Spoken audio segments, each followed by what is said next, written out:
Muy buenas tardes para todos muchachos. El día de hoy continuamos con el tema que habíamos visto la vez pasada, el tema de los verbos. Simplemente para hacer un pequeño recuento dijimos que eran palabras que indican acciones y que tienen dos tipos. Los verbos regulares, los verbos irregulares, regulares que siguen la regla LD y irregulares que los encontramos en la lista de los verbos. Hablamos también de los modos verbales, infinitivo. En español terminan en ar, er o ir. Y en inglés siempre llevan la partícula to. Gerundio, dijimos que terminaban en ando, endo. Y en inglés debemos quitar el to al infinitivo y poner ing para obtener el gerundio. Tenemos ahí los ejemplos. Hablábamos del participio, también el tercer modo, que en español son los que generalmente terminan en ado, ido. En inglés teníamos que si el verbo regular termina en ed y si el verbo es irregular lo debo buscar en la tercera columna de la lista de los verbos irregulares. Luego de hablar de los tipos y modos, vamos a enfocarnos un poco ya en los tiempos verbales, que es el tema principal de los videos o del que vamos a empezar a ver de aquí en adelante. ¿Listo? Entonces, tanto en español como en inglés se usan tres tiempos, los tres tiempos principales, y cada tiempo tiene una forma afirmativa, negativa e interrogativa. Los tres tiempos de los que vamos a hablar de ahora en adelante son el pasado, el presente y el futuro, cada uno de ellos con su forma afirmativa, negativa e interrogativa como está marcado aquí. Vamos a empezar con el pasado. En estos días vamos a ver, enfocarnos especialmente en los tiempos pasados. Como vemos aquí, cada tiempo se divide en diferentes formas del tiempo, ¿sí?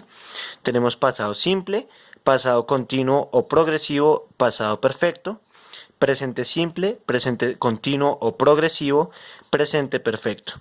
Y vamos a enfocarnos en dos tipos de futuros que son el futuro simple y el futuro compuesto. Como vemos aquí, el continuo y progresivo son exactamente lo mismo, son dos maneras diferentes de llamar al mismo tiempo. ¿Ok? Entonces esto lo vamos a explicar en su momento. Vamos a empezar hoy con el pasado simple afirmativo. Este es nuestro primer acercamiento. Pasado simple en su forma afirmativa. ¿Listo?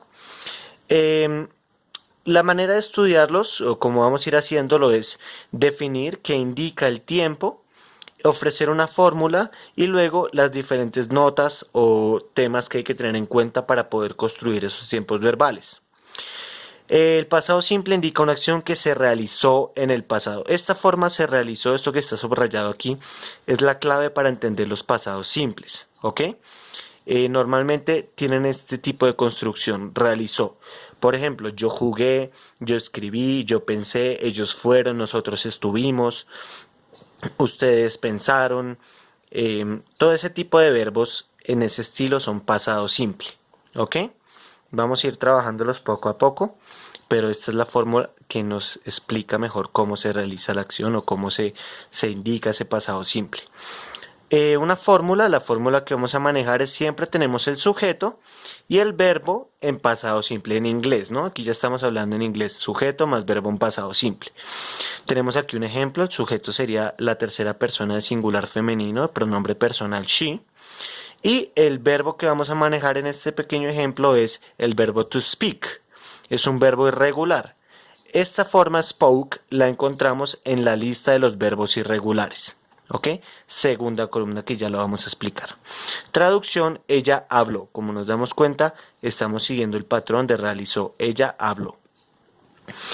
Algunos puntos a tener en cuenta en el pasado simple, afirmativo. Vamos a manejar el tema o el concepto de la palabra conjugar. ¿Ok? Conjugar consiste en asignar un sujeto a un verbo en infinitivo. El resultado de esa unión entre un sujeto y un verbo en infinitivo es el verbo conjugado. ¿Sí?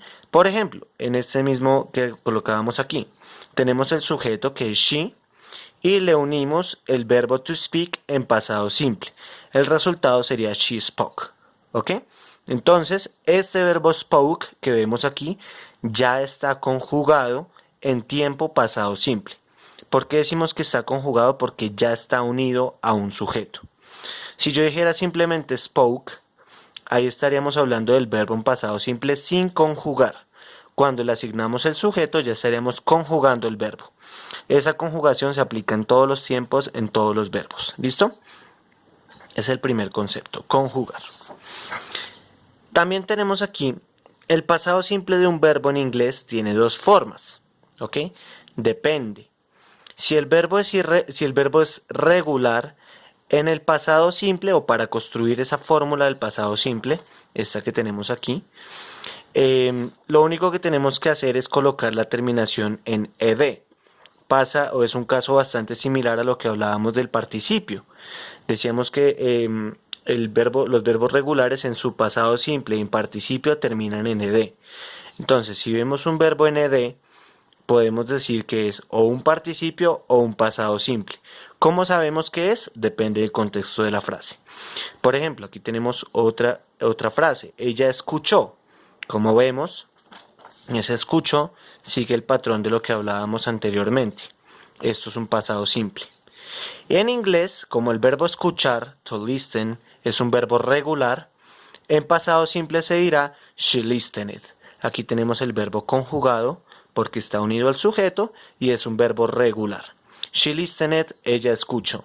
Eso aplica para todos los verbos regulares. She listened, she played, y todos los verbos regulares que nos ocurran. En este momento no se me ocurren más, pero bueno. She listened. She dreamed, por ejemplo, ella soñó. Tenemos aquí la segunda opción, que si el verbo es irregular. ¿Qué pasa si el verbo es irregular? Se debe buscar en la segunda columna de la lista de los verbos irregulares. No podemos confundir el pasado simple con el participio. Aquí les pongo el ejemplo de cómo aparece en la lista de los verbos, que es lo que hemos hecho en las planas y cómo aparecen en internet. Tenemos primera columna es el infinitivo, segunda columna es el pasado simple, tercera columna es el participio y la cuarta columna es el significado. Muchas veces el pasado simple y el participio se escriben igual, pero se usan en ocasiones diferentes. Como lo habíamos visto aquí, si el verbo es comprar, el participio en español, este bought, significa comprado. Este bought de aquí es el pasado simple. ¿Cómo se traduciría? Depende de la conjugación, ya depende con qué sujeto lo uno. Por ejemplo, aquí ya estamos haciendo la frase, entonces ponemos el sujeto, siguiendo nuestra fórmula, sujeto más verbo en pasado simple. Entonces, sujeto más verbo en pasado simple, que sería bought, y lo traducimos como ella compró. Nuevamente, siguiendo el patrón, se realizó, compró. ¿Listo? Este video es un poco corto, pero requiere ser analizado y estudiado lentamente para poder encontrar o para poder aprender esos aspectos importantes que hemos dicho, ¿vale? Entonces hacemos un pequeño recuento. Del pasado simple afirmativo, recordar que la acción se realizó y seguir este patrón en todas las frases que hagamos de pasado simple. Segundo, utilizar siempre la fórmula sujeto más verbo en pasado simple, es decir, conjugar el verbo uniéndolo a un sujeto, teniendo en cuenta que ya sabemos más o menos qué significa conjugar un verbo. Y finalmente, distinguiendo si el verbo es regular, debemos colocar la terminación en ed para formar el pasado simple, y si el verbo es irregular, debemos buscarlo en la segunda columna de la lista de los verbos irregulares. Bueno, esta semana vamos a trabajar un poco esos ejemplos ya de pasado simple, afirmativo, y recordando obviamente los conceptos que hemos visto hasta el momento. Esto sería todo por el video de hoy. Tomen sus apuntes sobre ello y poco a poco iremos repasando todos los tiempos verbales. Vamos aquí, pasado simple, afirmativo. ¿Listo? Espero que el video les haya gustado y nos vemos en la próxima clase.